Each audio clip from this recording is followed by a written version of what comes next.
The billion-dollar heist.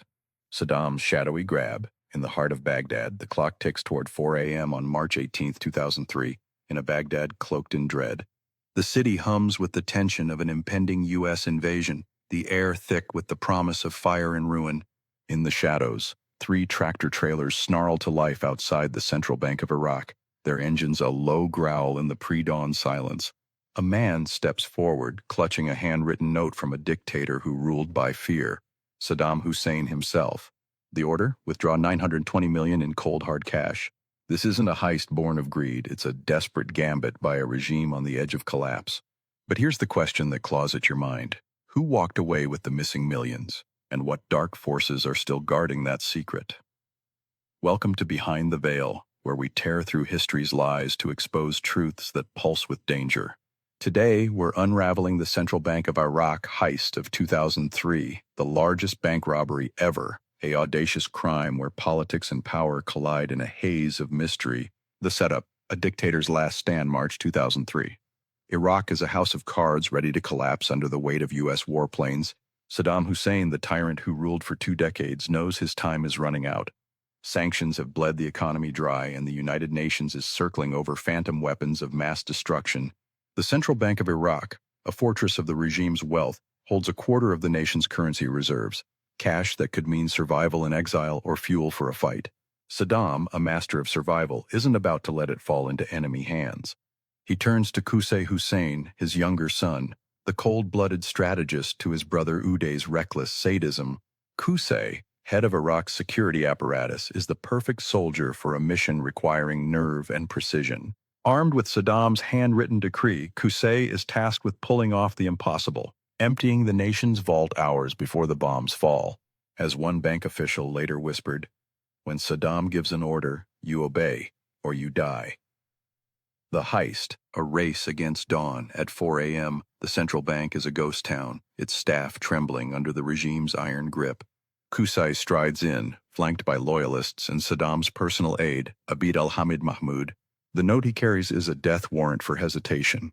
For 5 relentless hours, workers haul stacks of $100 bills, $920 million in US dollars and 100 million in euros, into metal and plastic containers.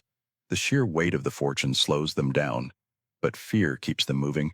By dawn, 3 tractor-trailers vanish into Baghdad's labyrinthine streets, carrying a nation's wealth into the unknown. This wasn't a clumsy smash and grab. It was a surgical strike executed with military precision.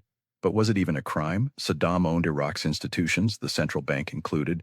Some argue it was his money to take, a dictator's prerogative. Others see it as a desperate plunder, a final act of defiance before his empire crumbled. The aftermath. A fortune lost in the shadows as U.S. bombs lit up Baghdad on March 19, 2003. The heist faded into the chaos of war. But the money's trail, that's where the story twists. U.S. forces later uncovered $650 million hidden in the walls of one of Saddam's gaudy palaces, stacked like a warlord's treasure hoard. That leaves $350 million unaccounted for, a ghost fortune swallowed by the fog of war. Qusay, the heist's architect, met his end in July 2003, gunned down with Uday in a Mosul firefight by U.S. Special Forces. His secrets died with him as Treasury officials, tasked with rebuilding Iraq's shattered economy, confirmed the heist in May 2003.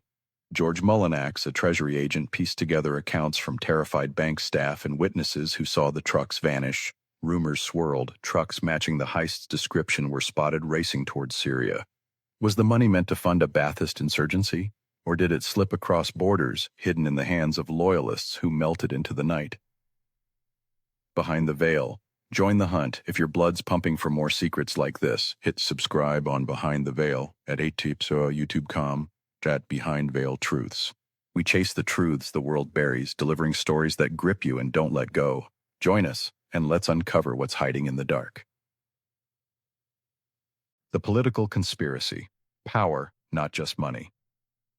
This heist wasn't just about cash, it was about power. Saddam didn't need more gold-plated palaces. He needed a war chest to outlast the invasion. The handwritten note, a dictator's scrawl, turned the central bank into his personal vault. Qusay's inner circle, elite security officials and trusted aides, were complicit, their loyalty bought with fear. But who else was involved? Were foreign allies waiting across the border, ready to smuggle the cash to safety? The heist scale, dubbed the heist of the century, earned it a grim record in the Guinness World Records.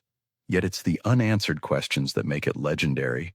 The vanishing millions, a trail gone cold. Now, here's where the shadows deepen.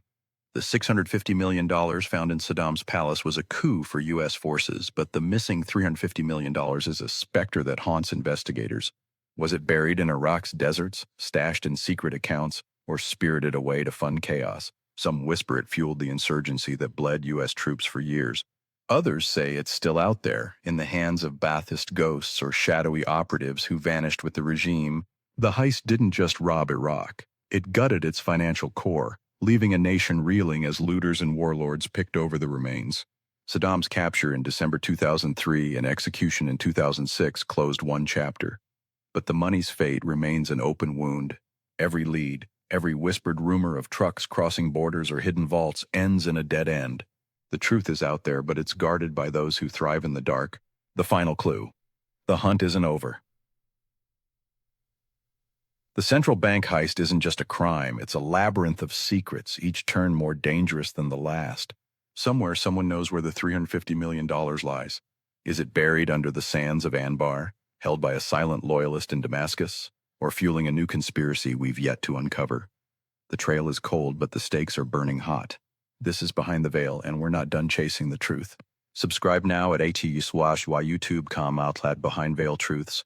Hit that bell and step into the shadows with us. The next clue is waiting. Who's brave enough to find it?